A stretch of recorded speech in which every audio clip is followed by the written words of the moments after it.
Esse é uma cápsula e nós vamos falar agora do déficit do governo neste ano de 2024, tá? É muito importante notar que essas notícias aqui não têm a ver com o pacote de corte de gastos que o Haddad prometeu.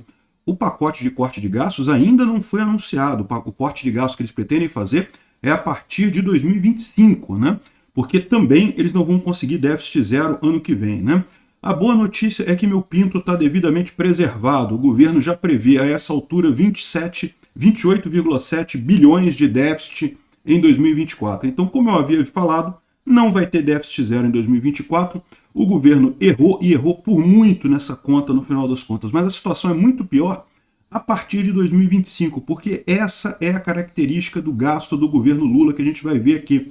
Não é só o que ele está gastando neste momento, é o que ele está prometendo gastar no futuro, que é o pior de tudo.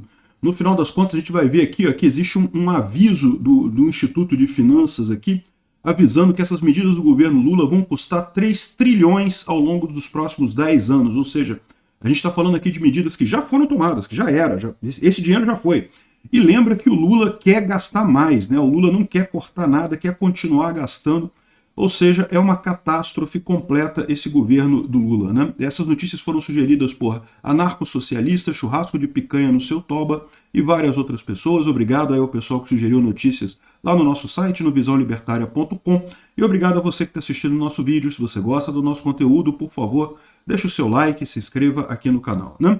Pois bem, o governo anunciou o bloqueio de mais 6 bilhões no orçamento e está prevendo um déficit de 28,7 bilhões em 2024, né?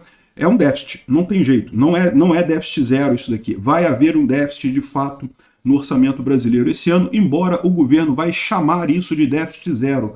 Por quê? Porque ele vai dizer que está dentro da chamada margem de erro de 0,5% do PIB, né? Isso daria 0,5% do PIB, daria 28,8 bilhões.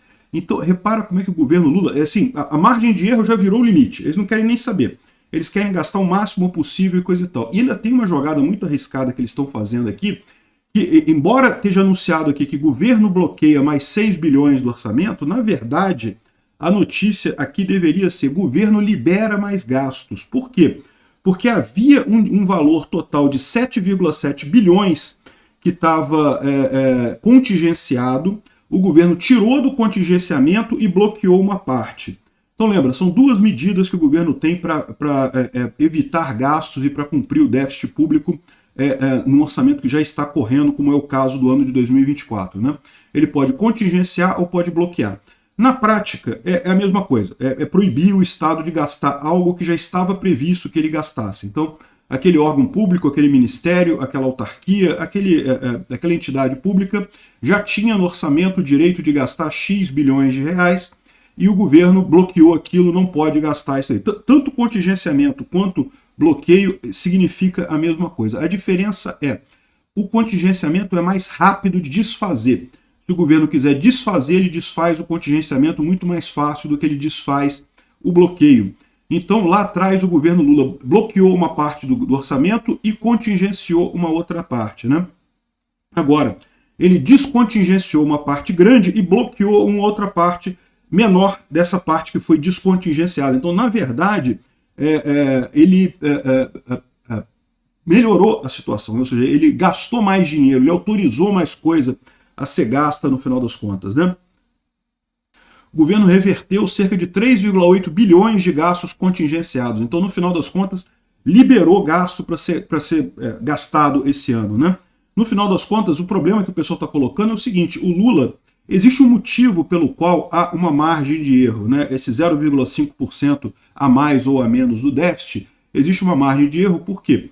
Porque todo orçamento depende da execução, né? Pode acontecer do dinheiro estar disponível, mas a licitação não ficou pronta a tempo, o pagamento não conseguiu sair, enfim, por algum motivo o Ministério não consegue cumprir aquela despesa no ano, né?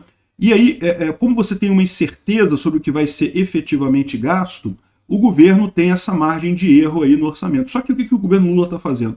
Está botando o planejamento já no limite da margem de erro, você já está botando o planejamento no máximo possível, contando que os ministérios não vão conseguir gastar até o final do ano, né? Eles estão colocando aqui, ó, eles apontam que o governo está contando com o chamado empossamento de gastos do orçamento, quando os ministérios não conseguem executar as despesas até o término do ano, né? Ou seja, está chegando no final do ano agora, tem um pouco mais de um mês para o final do ano, né?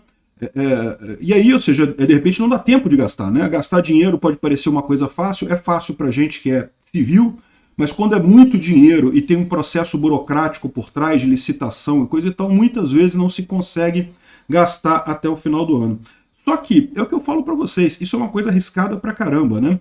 Todo ministério sabe que tem que gastar o máximo do orçamento designado para ele. Isso é uma das grandes medidas contraproducentes que você tem no planejamento central.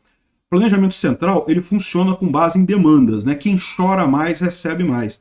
Eu já contei esse caso aqui várias vezes de um exemplo da escola A e da escola B. Então, a escola A e a escola B receberam o mesmo orçamento para formar o mesmo número de alunos ao longo do ano de, digamos, 2024. A escola A fez um ótimo trabalho, teve aula, teve todos os professores contratados, os alunos aprenderam e coisa e tal. Beleza, gastou o orçamento inteiro, mas fez tudo certinho.